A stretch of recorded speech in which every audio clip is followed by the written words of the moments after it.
아멘. 오늘은 당신의 열매는 무엇입니까? 라는 제목으로 말씀을 살펴보고자 합니다. 함께 말씀을 보실까요? 에베소서 말씀을 보니까 주를 기쁘시게 할 것이 무엇인가 시험하여 보라라는 말씀이 있습니다. 이는 어떠한 의미죠? 하나님께서는 성도된 우리들에게 하나님이 기쁘시게 할 것이 무엇인지, 하나님을 즐겁게 해드릴 것이 무엇인지 시험해 보라는 말씀인 줄로 압니다. 다시 말해 과연 무엇이 그리할 것인지 생각해 보라는 거죠. 조금 찾아보라는 겁니다. 그렇다면 이 말씀은 어떠한 말씀과 짝을 이룰까요? 이 말씀은 직전에 기록된 말씀과 짝을 이루는 줄로 압니다. 즉 10절 바로 직전에 기록된 말씀과 그 의미가 다 있을 거라는 이야기죠. 한번 말씀을 보실까요? 너희가 전에는 어둠이더니 이제는 주 안에서 빛이라. 빛의 자녀들처럼 행하라. 빛의 열매는 모든 착함과 의로움과 진실함에 있느니라. 하나씩 그 개념을 볼까요? 너희가 전에는 어둠이더니, 이는 어떠한 개념을 담고 있겠습니까? 우리들이 그동안 말씀을 통해 누누이 살펴본 것처럼 너희가 전에는, 예수 믿기 전에는 죄 때문에 하나님만 하나님이신 것을, 인생의 주관자와 구원자는 오직 하나님이신 것을 망각하더니, 또는 망각한 결과가 무엇이죠? 자기 자신을 하나님처럼 착각하더니, 오해하더니.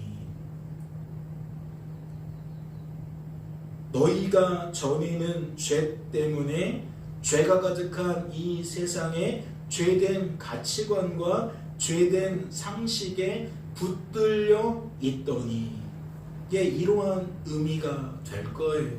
즉 흑암의 권세 아래 있었던 과거의 우리들의 모습, 그 모습을 지금 어둠이라고 표현하고 있다는 거죠. 무엇과 비슷해요? 흑암의 권세 아래 있었다는 그 흑암이라는 표현과 비슷한 거죠. 우리가 구원받기 전에는 모두 그러한 삶을 살고 있었다는 이야기입니다. 그런데 다음 문장은 뭐죠? 이제는 주 안에서 빛이라는 거예요. 과거에는 우리들이 어둠이었지만 이제는 빛이 되었다라는 거죠.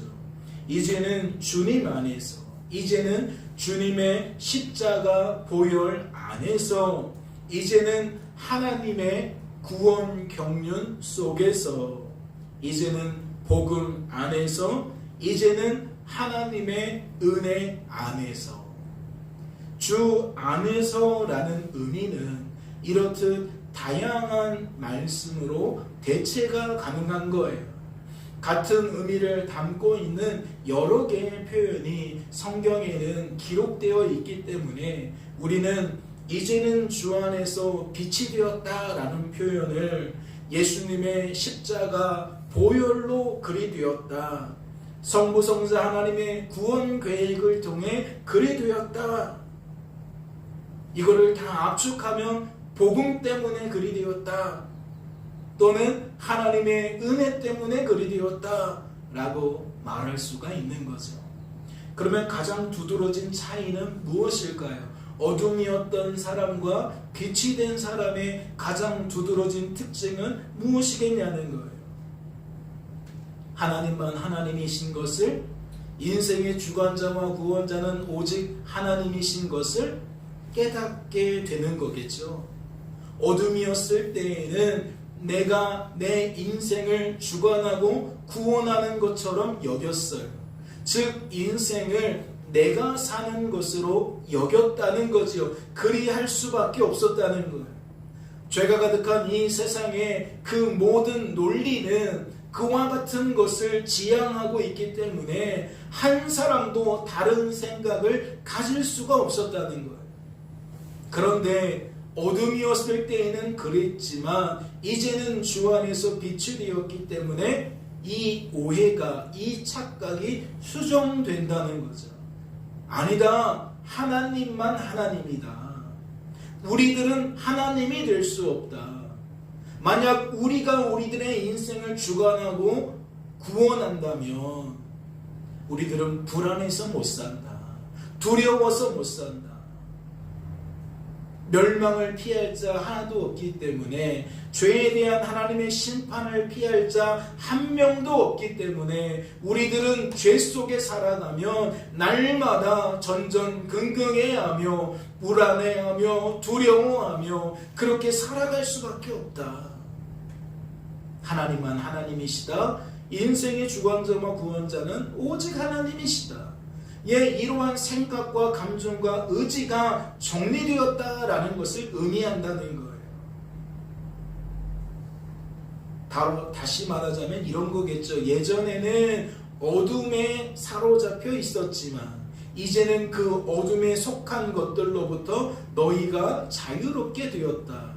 이제는 빛에 사로잡히게 되었다. 지금 그러한 의미라는 거예요. 그러니 다음 말씀을 보세요. 무엇을 하라고 소개하고 있는 거죠? 빛의 자녀들처럼 행하라고 소개하고 있는 겁니다. 빛의 열매는 착함과 의로움과 진실함이니 너희들은 빛의 열매를 거두는 빛의 자녀들처럼 살아가라는 이야기겠죠. 다시 말씀을 드려요. 그러면 결국 어둠에서 빛이 되었으니 이제는 무엇을 하라는 겁니까? 어둠이었던 예전과는 다른 삶을 살라는 거예요. 성도가 되었으니 이제는 성도답게 살라는 이야기겠죠. 예전과 다른 생각을 가지고, 감정을 가지고, 의지를 가지고 예전과 다른 말을 나타내라는 겁니다. 예전과 다른 행실을 나타내라는 것이지요. 그렇다면 결국 이 말씀은 성도된 우리들에게 무엇을 하라는 이야기인 겁니까? 주를 기쁘시게 할 것이 무엇인가 시험하여 보라. 과연 그러한지 너희들이 따져보라는 거죠. 9절과 8절에 근거하여 너희들의 상태는 이와 같이 변화를 입었고 변화된 너희들은 이러한 삶을 살아가야 하는데 10절 말씀은 쐐기를 박는 거예요. 자, 너희들이 직접 판단해 봐라.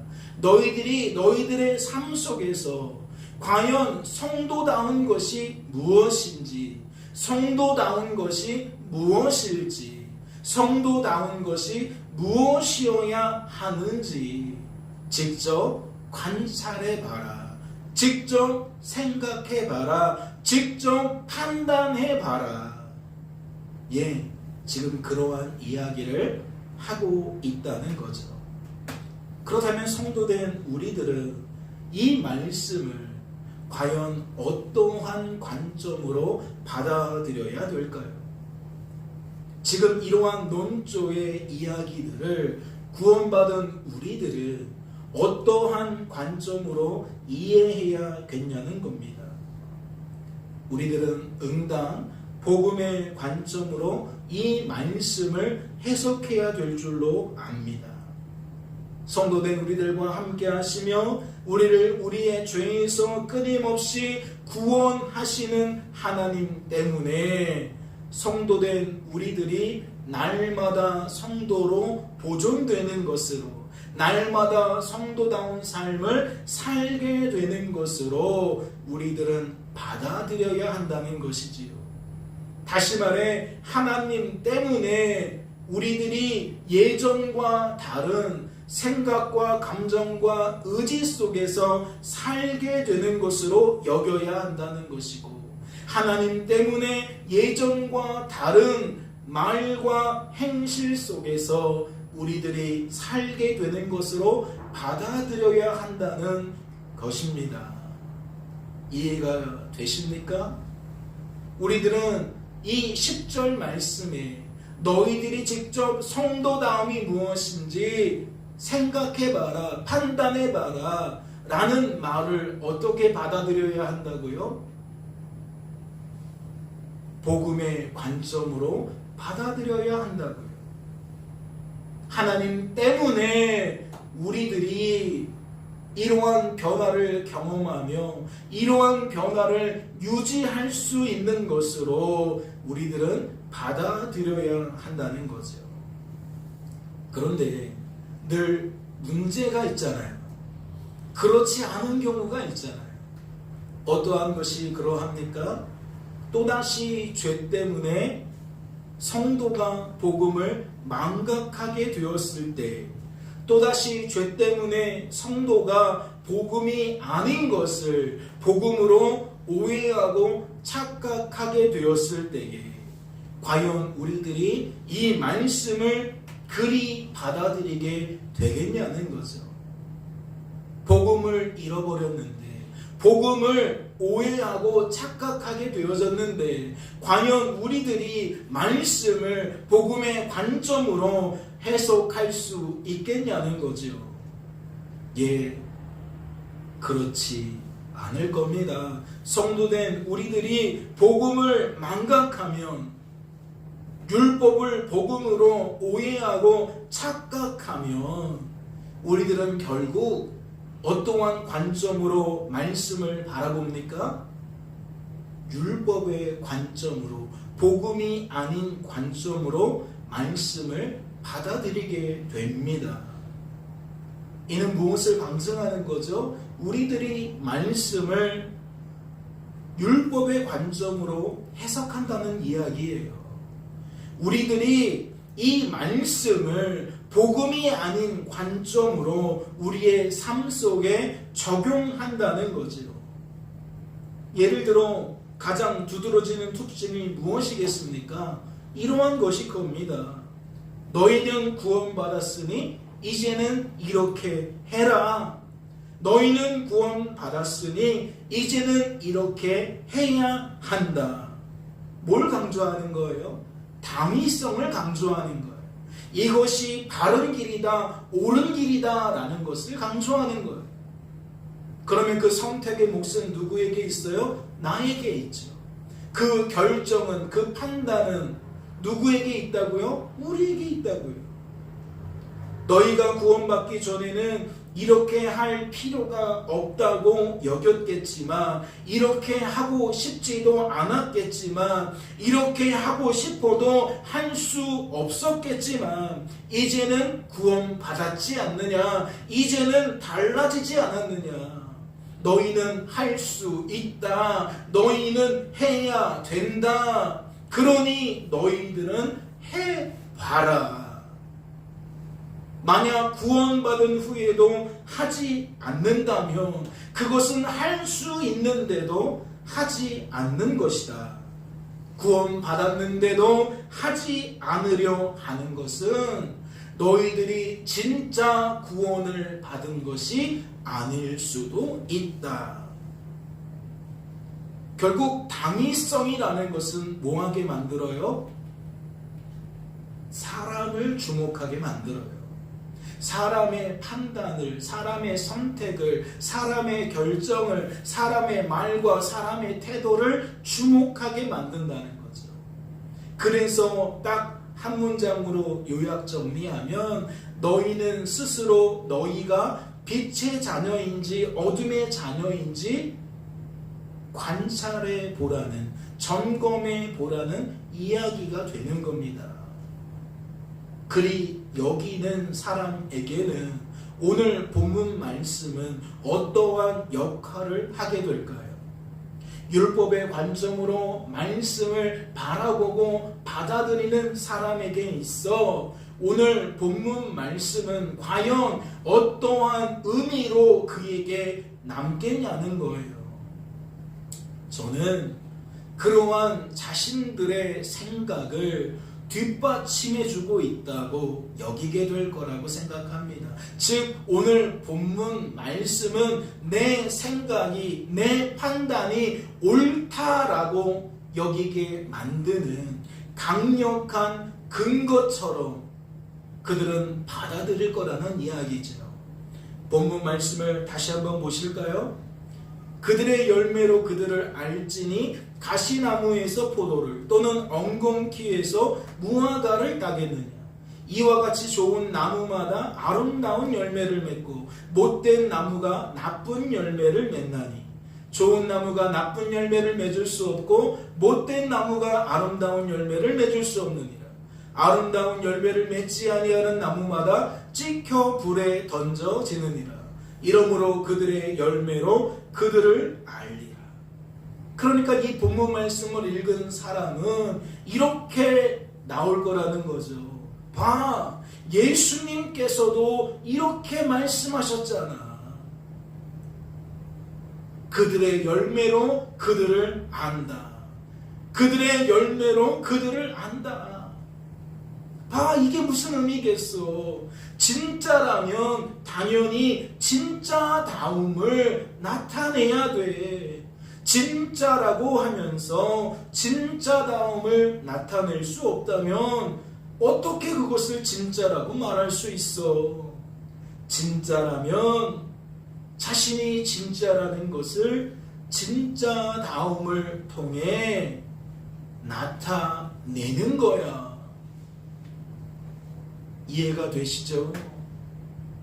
그들의 열매로 그들을 안다는 말씀은 결국 율법의 관점으로 이 말씀을 누군가의 삶을 더욱 바라보고 받아들이게 만들 거라는 이야기입니다. 만약 이러한 관점으로 에베소서 말씀을 계속해서 바라본다면 어떠한 해석이 이루어지겠습니까? 이어지는 말씀도 보세요. 우리가 지금 8절과 9절과 10절을 살펴보지 않았나요? 이제 11절도 보세요. 너희는 열매 없는 어둠의 일에 참여하지 말고 도리어 책망하라. 어떠한 해석이 이루어질까요? 빛의 자녀가 된 너희는 빛의 자녀답게 빛의 열매가 없는 어둠의 일에는 참여하지 말라는 해석이 이루어질 겁니다. 진짜라면 진짜다움을 보여야 할 테니 너희들은 빛의 자녀인 것을 어둠의 일에 참여하지 않는 것으로 증명해야 된다. 나타내야 된다. 이러한 해석이 이루어질 거라는 거죠. 즉 당위성과 대의 명분을 앞세운 다음 그 실행은 누구에게? 우리에게. 그리고 우리가 그 실행을 할 수 있을 때에 우리는 진짜라는 것을 사람들에게 나타내는 것으로 그렇게 바라보고 받아들이게 될 거라는 이야기이죠. 그리고 또 단계를 나눌 수도 있습니다. 너희가 진짜 성도라면 이것이 1단계다. 참여하지 않는 것이 1단계다. 그러나 성도다움에 1단계만 있는 것은 아니다. 2단계도 있다. 그러면 2단계는 무엇일까요? 빛의 자녀가 된 너희는 단지 어둠의 일에 참여하지 않는 것으로는 부족하다. 무엇이 더해져야 된다? 어둠의 일에 참여하는 자들을 책망할 수 있어야 된다. 즉 하지 않는 것으로는 부족하다는 거죠. 무엇이 더해져야 한다는 거예요? 하고 있는 사람들을 변화시켜야 된다는 거예요. 여전히 어둠의 일에 참여하고 있는 사람들을 책망함으로써 그것이 옳지 않다라는 것을 드러낼 뿐만 아니라 그들이 빛의 자녀가 될 수 있도록 끌어내야 한다라는 이야기가 되는 거죠. 율법의 관점은 그러니까 결국 무엇에 더욱 집중할 수밖에 없다? 나에게 집중할 수밖에 없다. 내가 어떠한 말로, 내가 어떠한 행실로 주어진 삶을 살아가는지에 대한 부분을 더욱 주목할 수밖에 없다. 지금 그러한 말씀을 드리는 거예요. 또 다른 말씀도 볼까요? 음행과 온갖 더러운 것과 탐욕은 너희 중에서 그 이름조차도 부르지 말라. 이는 성도에게 마땅한 담이라. 누추함과 어리석은 말이나 희롱의 말이 마땅치 아니하니 오히려 감사하는 말을 하라. 너희도 정녕 이것을 알거니와 음행하는 자나 더러운 자나 탐하는 자 곧 우상 숭배자는 다 그리스도와 하나님의 나라에서 기업을 얻지 못하리니. 율법의 관점으로 이 말씀을 해석한다면 어떠한 의미가 될까요? 진짜 성도는 주어진 삶 속에서 성도다운 삶을 살아간다는 의미가 되겠죠. 진짜라고 하면서 말하는 것이 영 부실하면 이거 진짜가 아닐 수 있다라는 이야기가 된다는 거예요. 진짜라면 진짜다운 말을 나타내야 한다는 거죠. 진짜다운 행실을 나타내야 한다는 겁니다. 성도가 음행이 웬 말이고, 성도가 온갖 더러운 것이 웬 말이고, 성도가 탐욕이 웬 말이냐는 거지요. 너희가 진짜 성도라면 그러한 이름조차도 불러서는 안 된다. 너희들의 입에 음행, 더러운 것, 탐욕, 그러한 말들을 내는 것조차 허락되지 않는다. 너희들은 너희들의 입술로 어떠한 말을 해야 된다? 감사하는 말만 해야 된다. 오직 이러한 성도만이, 즉 진짜 성도만이 무엇을 얻을 수 있다는 거예요? 5절 말씀을 보면 하나님의 나라에서 기업을 얻을 수 있다라는 거죠. 그래서 율법의 관점에 심취해 버리면 결국 인생은 나 하기 나름인 것으로 받아들일 수밖에 없는 거예요.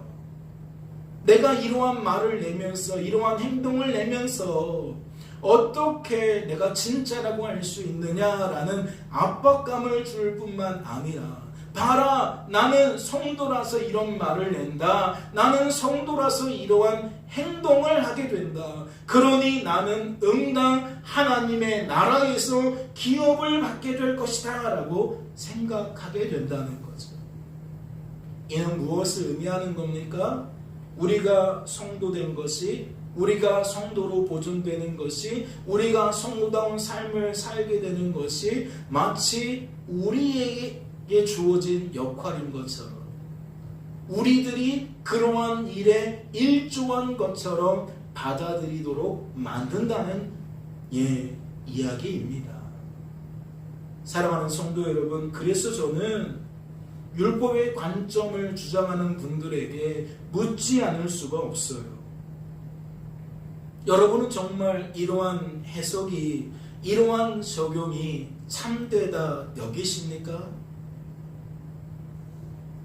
물론 이러한 말들은 꽤나 그럴듯하게 들려질 겁니다. 왜냐하면 이러한 말들은 매우 익숙한 말이기 때문입니다. 우리가 일상을 살아가면서 부모님에게 자주 듣는 말이 무엇입니까? 친구들에게 자주 듣는 말이, 이웃에게 자주 듣는 말이 과연 무엇입니까? 그들이 하나님을 주목하는 소리를 냅니까? 하나님이 일하심을 나타내는 말을 냅니까? 즉 감사하는 말을 내냐는 거예요. 하나님께서 이와 같이 하셨다. 하나님께서 저와 같이 하셨다. 하나님께서 하신 일이다. 하나님 덕분이다. 하나님 때문이다. 하나님 감사합니다. 이러한 말들을 냅니까? 아니죠. 너는 이러면 되니, 너는 저러면 되니, 너는 이렇게 했구나, 너는 저렇게 했구나. 온통 사람에 대한 이야기, 사람이 마치 사람의 인생을 바꾸고 만들고 개척해 나가는 것처럼 그러한 소리들이 우리 주변에 넘쳐나잖아요. 그러니까 율법의 관점으로 토해내는 많은 말들은 우리들에게 부득불 친숙하게 여겨질 수밖에 없다는 거예요. 익숙하게 여겨질 수밖에 없다는 거죠. 저는 율법이 부당하다고 생각하지는 않아요. 율법은 그 자체로 매우 정당하다고 생각한다는 거죠. 율법이 즉 하나님께서 우리들에게 무엇을 하라고 하시고 무엇을 하지 말라고 하신 것은 언제나 정당하다는 겁니다. 하지만 이러한 율법의 관점은 무엇을 고려하지 않은 해석입니까? 이렇게 해라, 이렇게 하지 말라, 이렇게 했구나, 저렇게 했구나, 이렇게 하지 않았구나, 저렇게 하지 않았구나. 이러한 관점은 무엇을 고려하지 않았냐는 걸. 성도가 구원받은 이후에도 여전히 죄가 가득한 이 땅에서 죄된 육신을 입고 살아가고 있다는 것을 고려하지 않은 겁니다. 우리들은 달라진 게 아니에요. 성도가 되었지만, 빛이 되었지만 우리 자체가 달라진 건 아닙니다. 우리들은 여전히 악하고 약하고 무능한 존재라는 것이지요. 그런데 이러한 우리들의 됨됨이를 고려하지 않으면 어떠한 오해와 착각에 빠질 수밖에 없다. 우리들이 하나님의 뜻대로, 즉 율법대로 살아갈 수 있다, 그러한 능력이 있는 존재다라는 잘못된 판단을 하게 된다는 거예요. 그러니 앞서 설명드린 것처럼 마치 내가 할 수 있는데 하지 않는 것처럼 그렇게 여길 수밖에 없다는 거죠. 하나님은 이런 것들을 원하신다. 이러한 당위성과 대의명분을 내세우며 너희는 할 수 있으니, 이제 구원받았기 때문에 할 수 있게 되었으니 이제는 해야 된다. 하지 않는 것을 할 수 있는데 하지 않는 것이다. 그러니 너희들은 하나님 나라에서 기업을 얻지 못한다. 이러한 맹점이 있다는 거지요. 분명히 기억하셔요. 성도가 성도로 보존되고 성도다운 삶을 살아갈 수 있는 이유는 성도에게 있는 것이 아닙니다.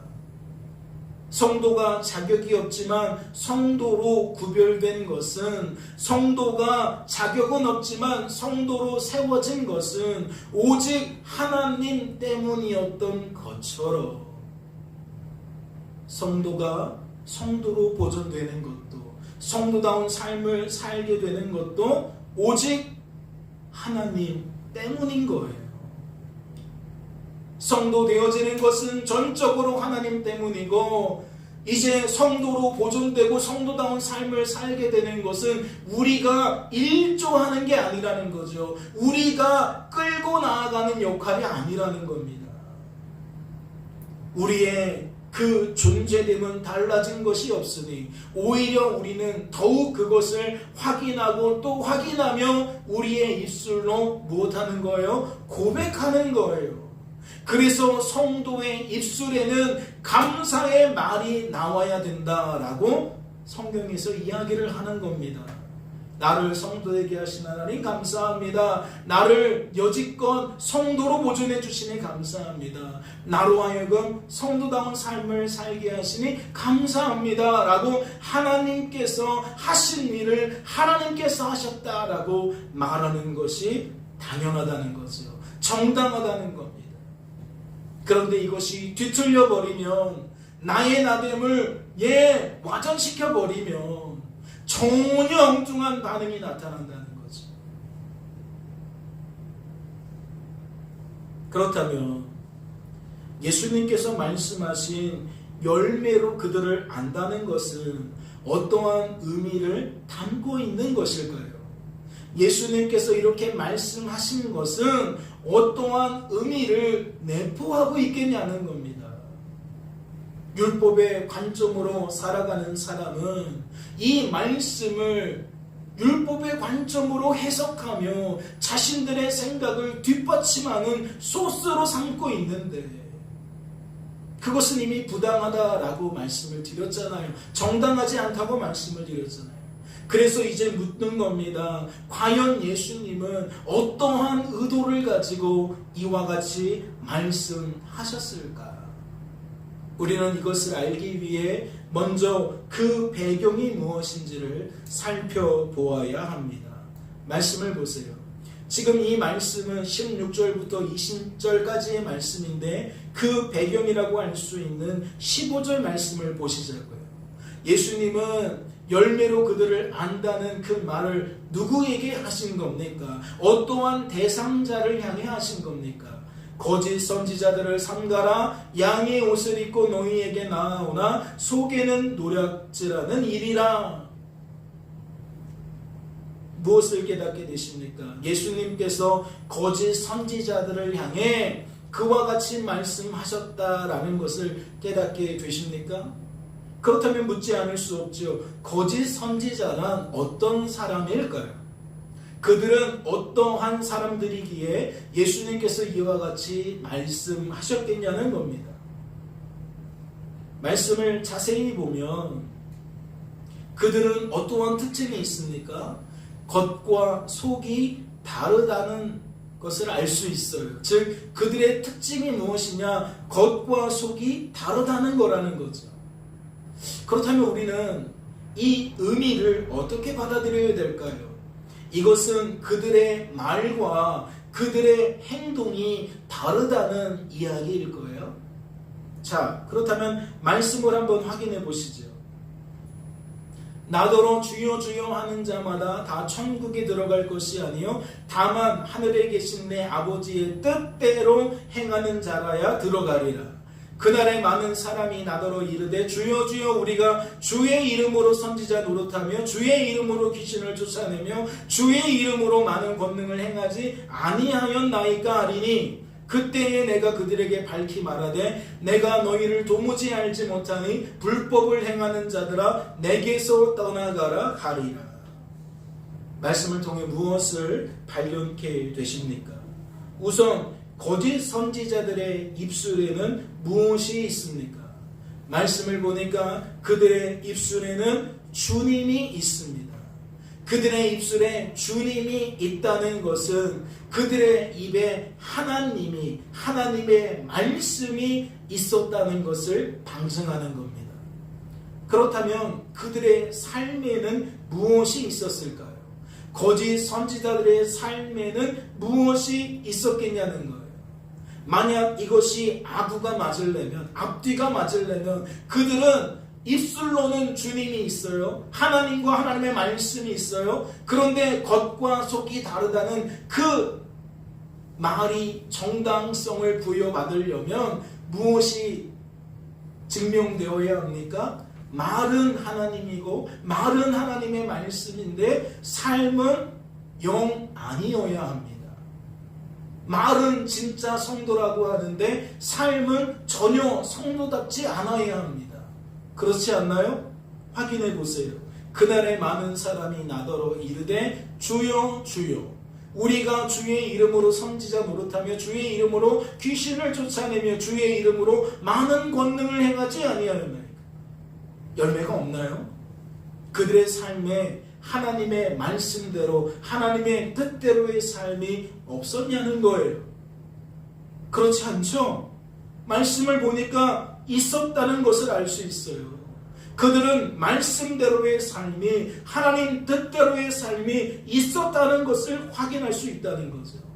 이는 그들이 주의 이름으로 하나님을 위해 일했다는 것이고 주의 이름으로 그들이 많은 권능을 행했다는 겁니다.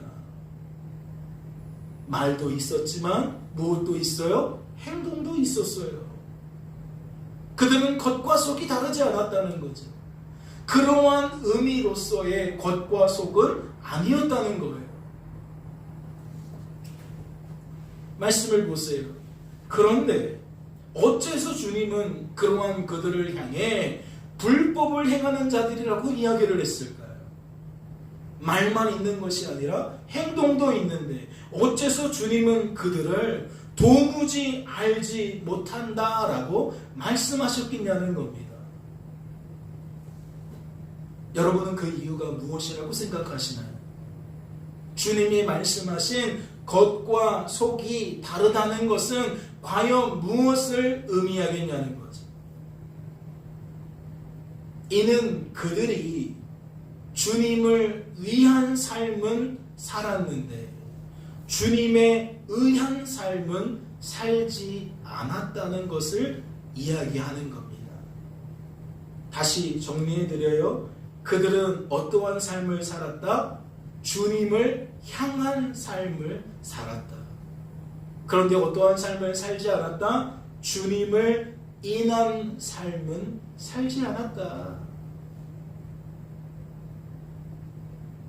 이해가 되세요?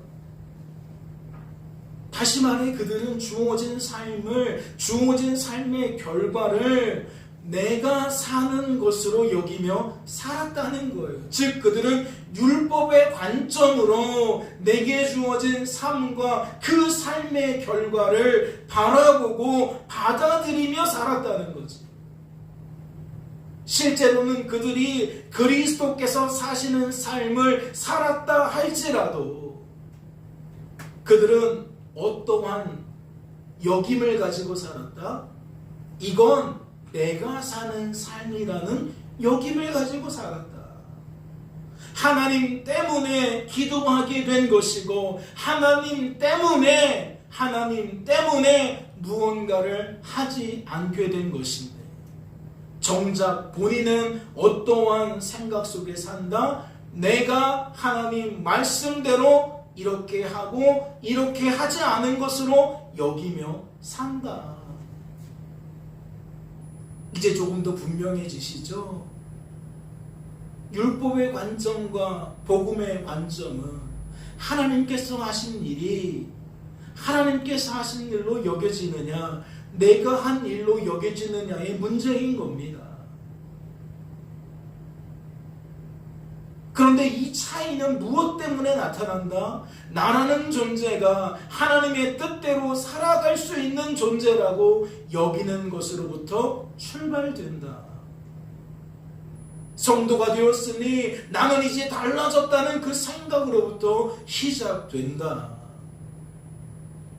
하지만 무엇을 놓치는 거예요? 원래부터 우리는 어둠이었을 때부터 그러한 망상 속에 살았다는 거예요. 우리가 예수 믿기 전에 하나님 때문에 내가 하나님의 백성으로 존재할 수 있다는 생각을 해본 적이나 있나요? 언제나 모든 일의 제일 원인은 누구였습니까? 나라는 존재였습니다. 내가 게을러서 이런 것이고 내가 성실해서 이런 겁니다. 이게 우리에게는 꽉 박혀 있다는 거죠. 인생을 나하기 나름으로 여기게 만드는 사람 논리, 환경 논리가 우리 모든 인생들에게는 탑재되어 있었다는 거예요.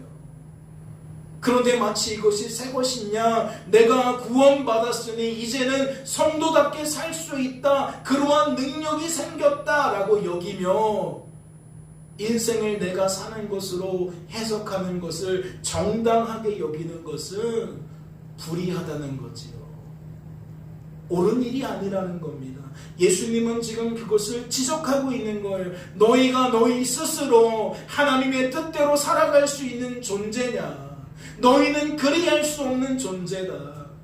그런데도 너희들은 입만 열면 매사가 너희들이다. 매사가 너희들이 주인공이다. 라고 말씀하고 있다는 거죠. 죄 짓는 일에는 하나님의 도움 없이도 가능합니다. 멸망을 향하여 다른 박질하는 데는 하나님의 도움 없이도 가능해요. 하지만 영생을 향하여 나아가는 길에는 오직 예수밖에 없습니다. 길과 진리요 생명이신 예수님 외에는 우리를 하나님의 나라에 들어가게 할 자가 없다는 거예요. 지금 이 시대가 어떠한 시대고 더욱 어떻게 흘러가게 될지를 파악하십니까? 과거에만 그랬던 것은 아닙니다. 지금도 마찬가지예요. 한 가지 예를 들어 드릴까요? 말씀을 보세요. 이는 예수님이 오시기 한참 전의 일입니다. 여호와께서 기드온에게 이르시되 너를 따르는 백성이 너무 많은즉 내가 그들의 손에 미디안 사람을 넘겨주지 아니하리니 이는 이스라엘이 나를 거슬러 스스로 자랑하기를 내 손이 나를 구원하였다 할까 함이니라. 하나님은 예수님이 이 땅에 오시기 전까지 다른 마음을 드러내지 않으셨어요. 같은 생각을 드러내셨어요. 우리들이 하나님만 하나님이신 것을, 인생의 주관자와 오직 구원자는 하나님밖에 없음을 깨닫고 인정하고 자랑하기를 바라셨다는 거죠. 즉 하나님께서 하신 일이 하나님께서 하신 일로 우리에게 여겨지고 우리를 통해 그것이 증거되기를 바라셨다는 거예요. 하나님 감사합니다. 하나님 때문입니다. 하나님 덕분입니다. 하나님이 하셨습니다 라고 우리들이 고백하며 살기를 바라셨다는 거죠. 이는 창조주이신 하나님이 인생을 창조하신 그 날로부터 지금까지 한 번도 그 뜻을 굽힌 적이 없으셨다는 거예요. 그런데 우리들은 범죄한 이후 어떠한 삶을 살아왔습니까? 어떠한 삶을 고집하며 살았습니까? 22절 말씀을 보세요. 그때에 이스라엘 사람들이 기드온에게 이르되 당신이 우리를 미디안의 손에서 구원하셨으니 당신과 당신의 아들과 당신의 손자가 우리를 다스리소서 하는지라. 정작 하나님은 쏙 빼놓고 하나님이 아닌 것을 바라보고 의지하고 자랑하는 그러한 삶을 우리가 지금까지 살아온 겁니다. 하나님의 뜻은 명확하지만 죄는 우리들이 그 뜻대로 살지 못하도록 만들었다는 것이죠. 그것이 예수님보다 한참 전인 시대에도 그러했다는 것이고, 이 흐름을 끊기 위해, 이러한 삶의 패턴을 바꾸기 위해 결국 예수님은 이 땅에 오실 수밖에 없었던 것인데, 예수님이 오신 그 시대에도 사람들은 여전히 죄에 묶여서, 죄에 사로잡혀서 어둠처럼 살고 있었다는 것을 우리들은 확인하게 된 거예요. 그렇다면 이러한 질문도 빼놓을 수 없겠죠. 과연 오늘은 어떠하겠을까? 과연 지금은 어떠할까? 여러분은 어떻게 생각하세요? 요즘은 괜찮나요? 이제는 예수님이 오신 다음 벌써 2000년이나 흘렀으니까 많이 자리를 잡았습니까? 하나님 때문입니다. 하나님이 하셨습니다. 하나님 덕분입니다. 라는 말이 우리의 일상 언어가 되었습니까? 사람들이 하나님을 주목하나요? 저는 오늘날 시국이 어려워졌을 때에 예수 믿는 사람들이 그 문의를 가지고 세상에서 토해내는 말들을 보면 기가 찹니다. 마치 대통령이 이 나라를 이끌어온 것처럼, 하나님을 대신한 존재인 것처럼, 당대표가 하나님을 대신한 존재인 것처럼, 내 정치적 신념이 마치 하나님의 뜻인 것처럼 뭐하고 있는 건지 모르겠어요. 하나님은 쏙 빼놓고 하나님이 하신 일을 사람이 한 일로 여기며, 하나님을 바라보고 의지하고 자랑해야 될 때에 사람을 바라보고 의지하고 자랑하는 이 행태가 그쳐진 게 아니라 오히려 더 과격해지고 있어요. 더욱 폭력적으로 변하고 있어요. 그래서 오늘 저는 여러분에게 묻지 않을 수가 없는 겁니다. 여러분의 열매는 무엇입니까? 예수님은 그들의 열매로 그들을 안다라고 말씀하셨습니다. 이는 그들의 고백이 그들이 지금 어떠한 관점으로 주어진 삶과 그 결과를 바라보고 받아들이고 있는지를 드러낸다는 뜻이겠지요. 죄 짓는 일에 앞서는 것은 어쩔 수 없어요. 우리의 본성이 그러하니까 어쩔 수 없어요. 그러나 그 어쩔 수 없고 당연한 것만큼 우리는 무엇도 동일한 무게로 받아들여야 됩니까?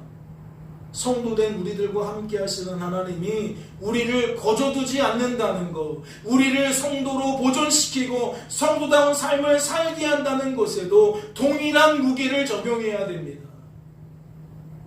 그런데 오늘 이 시국은 어떠한 모습이 더 강해 보입니까? 한쪽으로 치우친 것처럼 보이지 않습니까?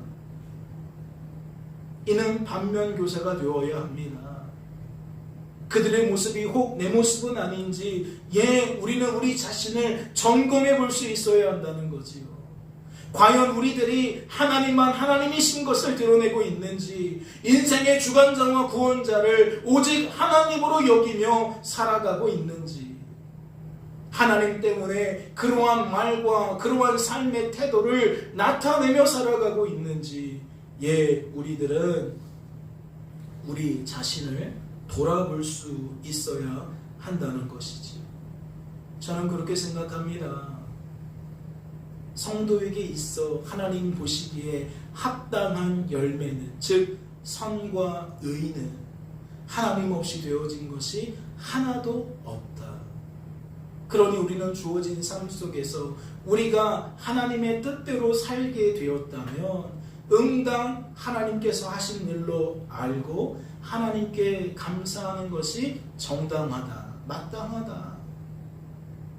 오늘 우리들이 예배 시간에 참여할 수 있었던 거, 별의별 이유를 다 갖다 붙일 수 있지만 그것은 다 부스러기 나는 거죠. 그것은 다 배설물로 여겨도 상관없다는 거예요. 결국 핵심은 뭐예요? 하나님이 하나님의 뜻을 가지고 우리들을 불러주셨다는 거고, 그 결과가 오늘 우리의 삶이라는 거예요. 그런 우리는 마땅히 하나님께 감사하며 살아가는 거죠. 새롭게 주어진 남은 한 주간도 우리들은 그러한 감사 속에서 살아갈 수밖에 없는 거라는 이야기입니다. 깨닫는 은혜가 있으시기를 주님의 이름으로 소망합니다. 잠시 기도합니다. 하나님 아버지, 감사합니다.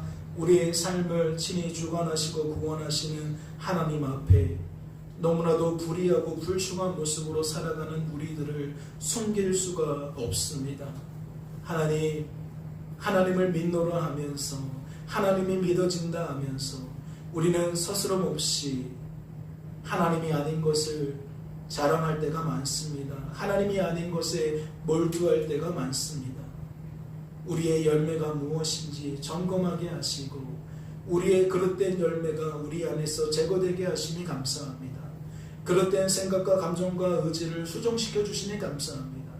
새롭게 주어진 한 주간의 삶 속에서는 더욱 복음에 합당한 열매를 낼 수 있도록 주님 축복하여 주시옵소서.